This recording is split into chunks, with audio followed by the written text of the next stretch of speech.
Welcome back to the Megatherium Club podcast, everybody. I hope you had fun over the holidays. Maybe you celebrated them, maybe you didn't, but at the minimum, hopefully you had a chance to relax and recover from work or school or life in general. Spencer, did you do anything fun or exciting? I did, yeah. So my family had Christmas at my sister's house up in Minneapolis, and my brother came out, and I haven't seen my brother for quite some time. And my nephew is, well, he's like 2.5, and so it was kind of he had kind of understood the magic of Christmas in a way, Ah, and we were actually able to like do the cookies and carrots and milk, and he knew what was going on. So it was just, I don't know, it kind of brought some of that Christmas charm back into it all, and lots of presents and lots of games and fun times, and yeah, so yeah, it was good. is this nephew the son of your brother that does the stickers? No, this Oh. is the son of my sister. Oh, okay. Yeah. My brother doesn't have any children that we know of. Gotcha. Just kidding. He'll listen to this. Yep, my sister's kid. He's amazing. Every time I talk to him, his vocabulary is doubled. And And they're only dinosaur names, right? I'm getting him to that point. I got him last year. Let's see. I think for his birthday, I got him a book of not of dinosaurs, but of monsters. He has some obviously dinosaur stuff, but I got him some monsters and other Nice. cryptids books, and he really liked that. He's still very much into all of the construction type Ah, stuff. yep. So we kind of have to, wait till that Did you ever have that phase? dinosaurs or Trucks. construction. Yeah, I think my brother and I had a few. We had some of the like maybe the larger ones. I don't know if I was into it as much as like my nephew was, but no. I mean, I definitely had a phase. I think it was more of just general like Hot Wheels phase almost, not Oh, okay. necessarily like, hey, this is a tractor and an excavator and a Yeah. steamroller and stuff. I don't know. Did you? I went as far as Hot Wheels, but Yeah. I did not go further. I think I was too obsessed with the dinosaurs and the animals. I Yeah. I would spend my free time either playing my Game Boy or like looking through an encyclopedia. Yep. I didn't have a Game Boy, so you'd catch me in the backyard feeding the spiders ants, like a little psychopath. So What did you feed them? Like bugs, or were you out there with like yeah, just bologna? bugs, bologna. No, just ants and stuff that I'd find, pavement ants and whatnot. Just drop them on there and watch the spiders come out and grab them. That's exciting. I was obsessed with spiders when I was a kid, especially like spider horror movies. Ooh, like Eight-legged arachnophobia. freaks, Oh, nice. arachnophobia, and then there's like an alien one. I think it's just called Spider, Oh, and it was about these giant alien spiders, or they like hybridize with xenomorphs. not necessarily xenomorphs, but I just remember giant spiders and they'd eat people, and I was like, oh my god, this is amazing. I don't know why I'd watch anything else. So. Amazing. Yep. But Sean, what the heck did you get up to over the holiday season? Well, right before the holidays, I was down in South America and I was a volunteer for a group called Farmer to Farmers. And they asked me if I wanted to be a part of this project that is taking place in the Caribbean. It's funded by USAID, so USAID, and it's to build resilience in horticulture production in response to climate and human-caused shocks and stressors. What did I have anything to do with that? Well, I was selected as an entomologist, and because I have somewhat of a background with IPM, which is integrated pest management, and they asked me to come educate some small groups of farmers in Guyana, not Ghana, and I said, yeah, sure, of course. And it was all paid for. I took some time off work and I went down. And if anybody's not familiar with South America, and Guyana is like northeastern side of South America. It touches Venezuela, Brazil. Shoot, it's like 2 countries away from French Guyana, which is spelled slightly different. But anyways, it's geographically, you wouldn't really think it's part of the Caribbean, but culturally, If it's in kind of like how Ohio and Indiana's in the Midwest, but have nothing to do with the mid or the western part of the country, but culturally they're all the same. That's besides the point. Integrated pest management. If you aren't sure what that means, it's like having a toolbox of methods to control pests. And these pests can range from insects to weeds to pathogens. And in this toolbox, you have all these tools or strategies on how to control these pests that ultimately could cost you money or a loss of production in the long run. One of these tools is chemical control. Pesticides, that's probably what everybody is thinking of first when you want to get rid of a pest.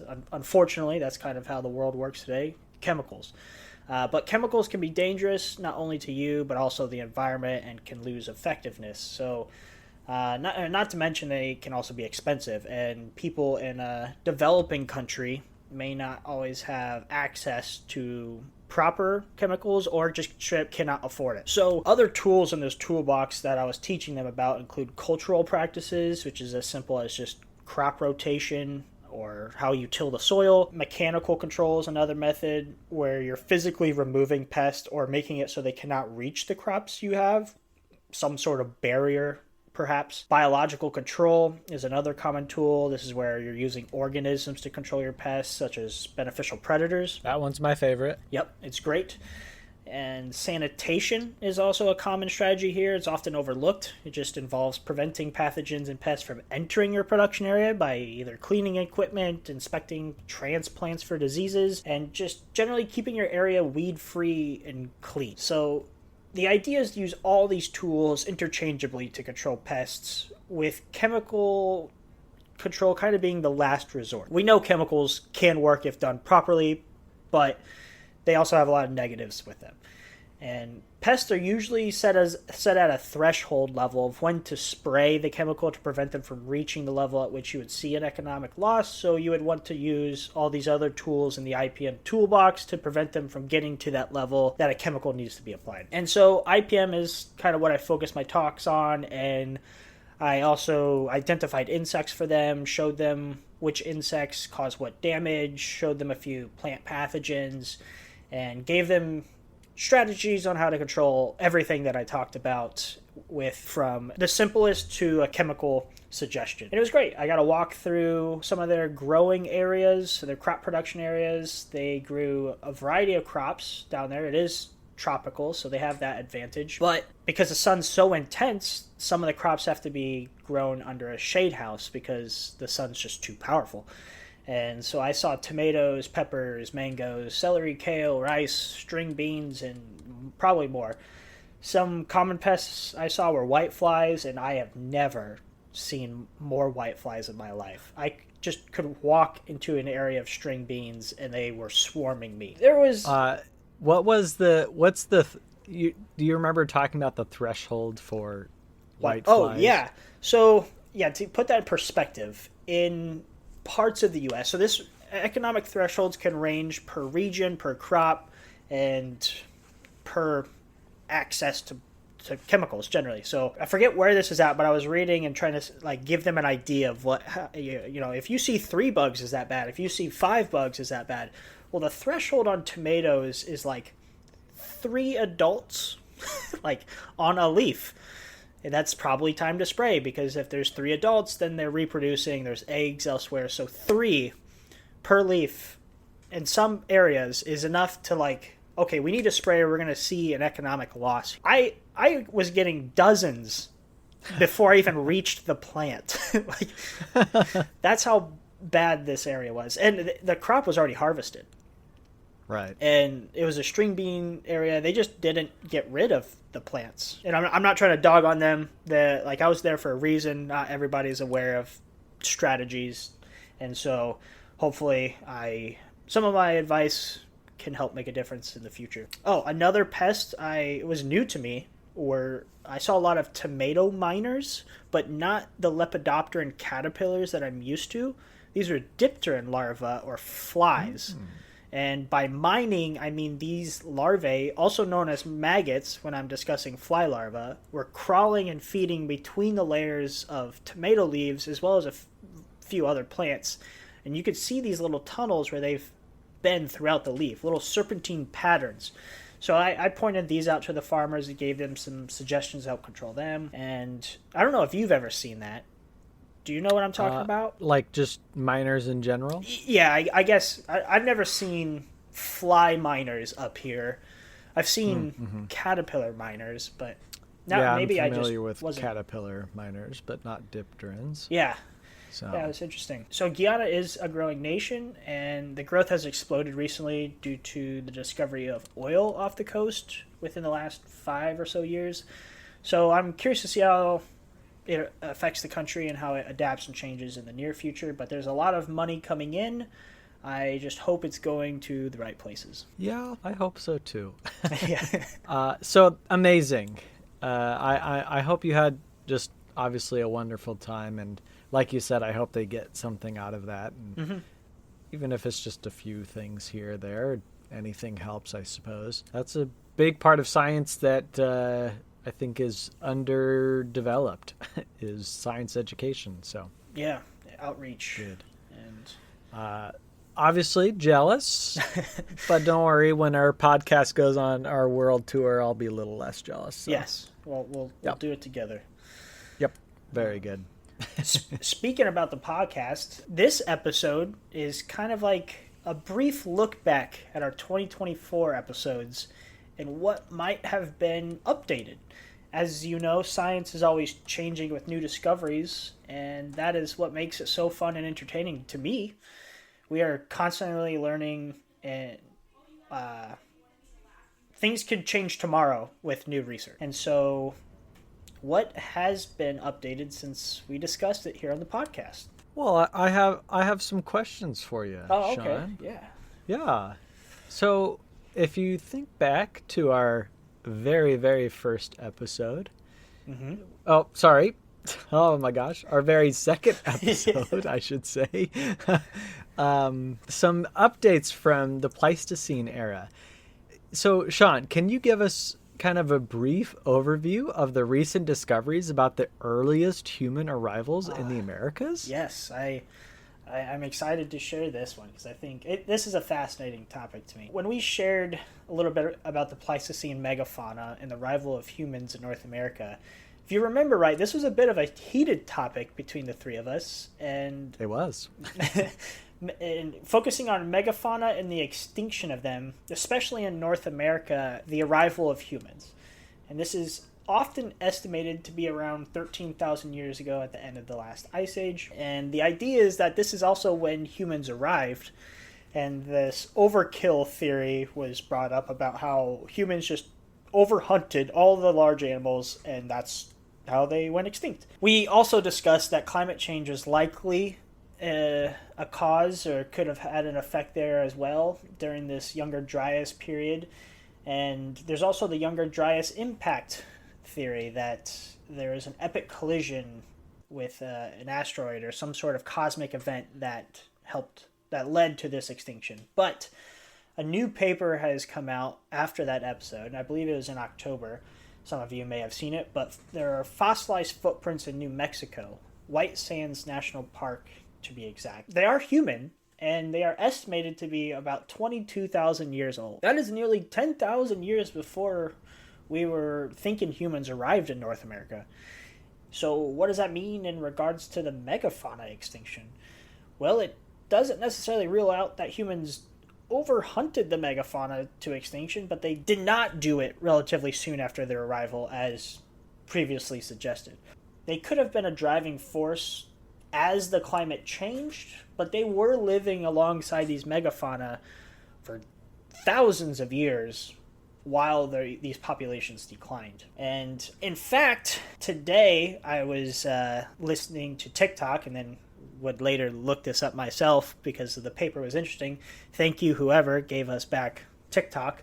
That was down for 6 hours? Not even that. something like that. I remember I opened it up in the morning and was like, okay. And then the next time I accidentally clicked on the app, I was like, wait, I thought this was canceled. And I was like viewing videos like nothing ever happened. Yep. But there has been a recent paper that they were looking at the age of, I think it was teeth, of different megafauna in South America. So a little bit of a switch from North America, but they were looking at two different sites in Brazil. There were some ground sloths, not the Megatherium. I can't tell you the correct name right now. There's a saber-toothed cat. There was do you remember what the animal that looks like a hippo? It's like a toxid. I don't know. Oh no, I'm not gonna. Yeah, it looks like a hippo, but wrong country, wrong time zone. Just a big herbivore that was probably semi-aquatic. But so they were looking at how old these teeth are, and the ground sloths were only 8,000 years old, which is like another 4,000 or 5,000 years past the overwhelming idea that they died out. And the saber tooth was about 8,000 years old as well, and then the other animal was only about 3,000 or 3,500 years old. So the idea that all these animals kind of died out around 13,000 years ago, maybe a rather large generalization, and these things are actually dying out in like phases, and we were living alongside them for quite a while. So the overkill theory seems kind of outdated. Would you agree? Yeah. Just based on this new stuff. I think, I mean, obviously you can't discredit everything right away. Yeah. But as scientists, we have to look at new data, and if the data can be backed up and replicated or restudied and verified in various different ways, then yeah, we have to start to shift our thinking about what actually happened to these animals. So Yeah. So the next one, there's a creature that has been just taken everyone's imagination run wild since forever, and this is a giant shark. Yes. Now, the megalodon was big, right? Mm-hmm. But what has changed about its size? Well, when we last discussed this, it was actually in our Cryptid 101 episode. The common description was that it was a stocky, monstrous shark that was about 50 to 65 feet long. And they often compared this to a great white shark's body plan, where the scientists were able to use a relationship between the largest vertebra to predict the overall length of the animal, and it just got sized up from a great white. But right, so it basically looked like a great white but big. Yeah, in all the art, it's just a really big great white shark. Thick, big great white. I don't know how, it's like a Jaws. Thick and big. That's all you need to know. Yeah. Thick with two C's. But there's a study that came out this year led by Kenshu Shimada from DePaul University, not DePaul, rivals of my undergrad school. Okay. Yeah, I don't know if anybody knows of that school, but this study suggests that the animal was more slender built than previously believed, because if the animal had the same ratio as a great white shark, the spine might not be able to support such a thick body. And looking at the vertebra, they also believe that it was at least 2 meters shorter than previously thought. So we're going from a 50 to 65 foot long shark to 43 to Yep. I don't know, 59 foot shark. It's not quite as long and a lot thinner. I don't want to say, I was going to say, I don't want to say it was built like a mako shark, but it definitely thinner. Not the great white body plan that we are accustomed to thinking of. Right. And to me, that almost makes more sense based on the kind of ecology or behaviors of what we think the megalodon was doing.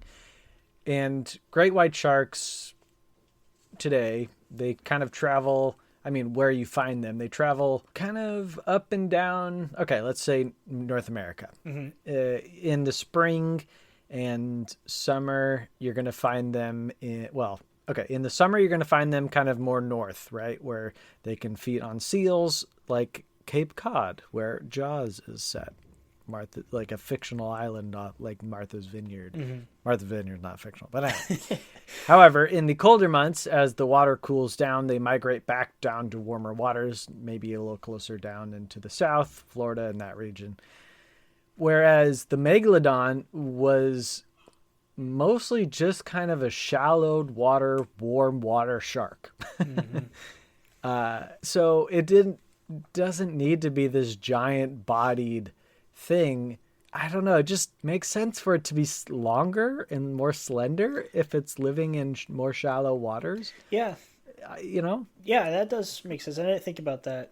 Are you getting at the fact that like a stockier build would allow it to thrive in colder waters more successfully? I mean, maybe depending on what is the makeup of the animal. Mm-hmm.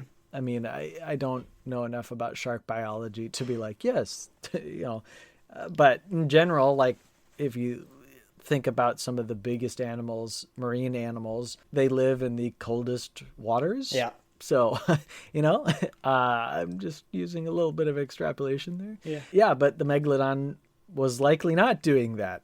It doesn't need to be that. True. I don't know. And also just the ability to move around in shallow waters probably would be easier if you're a little bit thinner and not this kind of big bulky thing if you have to swim around reefs and other things like that. So that's fair. More eel-like, less shark-like. But I'm not saying it's like a giant long eel. I mean, we're still talking about, a shark. 50-foot shark. 50-foot shark. Yeah, let's not downplay it. This thing is terrifying. Menacing and terrifying. For over a decade. No, I don't know if anybody gets that quote. But yeah, I would not want to be in the water regardless if it was 2 meters shorter or, had an extra 50 pounds or not on it. It would destroy me. Yep. I would love to go in one of those cages with a great white shark. Oh, yes. That would be cool. Though have you seen the video of like the great white swimming into the cage? I did, yeah. That's and it terrifying. Like cut its gills and the blood's going everywhere. Oh, I didn't see that That part. would be terrifying. Gosh. Yeah.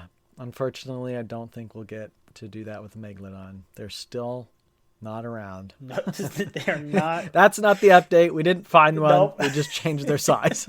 Surprise! There's a whole school. No.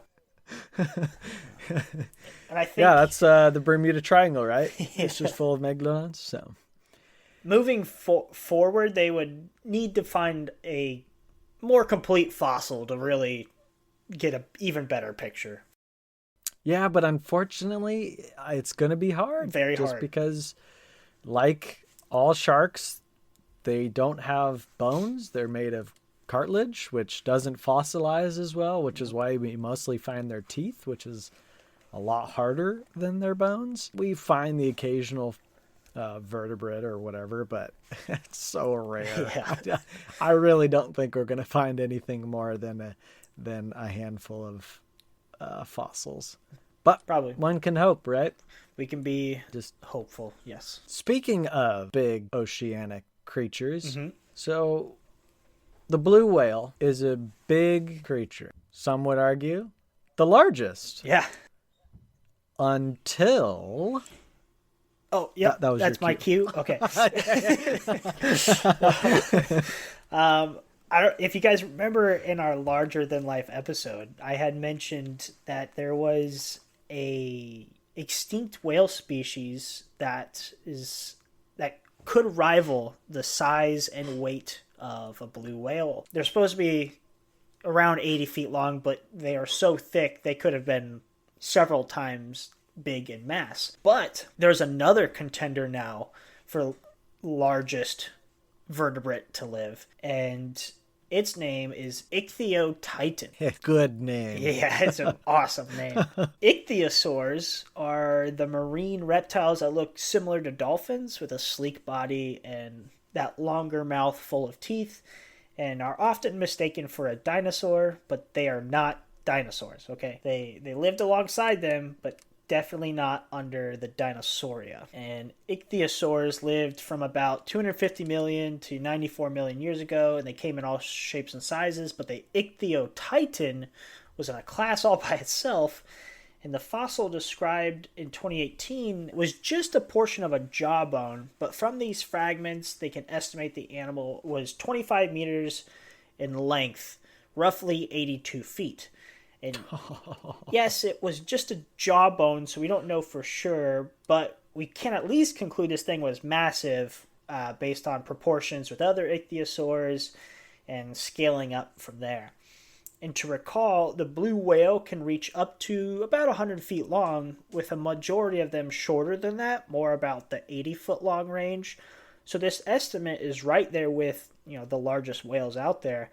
And on top of that, the team of scientists, which did include Dean Lomax, I don't know if I've mentioned him before, but he's a really cool paleontologist. This team analyzed the finds, and there was no convincing signs indicating a stoppage of growth within these jawbones.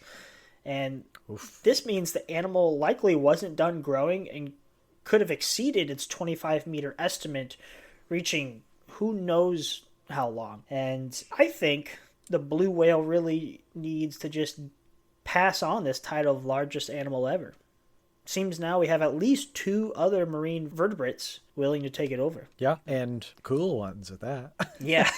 If you're going to be a giant reptile, might as well be the largest of them. Mm-hmm. Yeah, incredible. The mammals and the reptiles are going to have to kind of do a battle. Did you ever watch that Animal Planet show where they basically took the stats of different animals and said, okay, if these animals were to fight, which one of them would win? And then at the end of the episode, they had what at the time looked pretty cool, but if you look at it now, was really bad CGI of these 2 animals fighting. And then one of them would be reign champion over the other one. Such a good show. I don't know if I watched it, but I definitely know what you're talking about. I remember they did one on, I think it was either a great white shark or like a tiger shark. It was some sort of shark versus a saltwater crocodile. Oh. And the crocodile demolished. Really? Yeah. Huh. I think it chomped down on one of the fins of the shark and then death rolled and just ripped it right off. Yep. And that was the end of that. So popped back into my mind. So shout out to early 2000s Animal Planet. Perfect. Before it was all really bad cryptid shows. So yeah, 3 updates. If anybody is listening and has more, please email us, Megatherium Club Podcast at gmail.com. Don't go with what I first said. Yeah, I hope that we can keep doing these types of updates. Yeah. Because that means we keep doing the podcast and we keep going and going. That'd be really cool. And the science keeps getting better and better. So we'll see. On to 2025. On to 20. Oh, God, it's started off interesting. We'll see what happens. So good luck to everyone out there in this coming year. Hope you all the best. All right. Yep. How? How?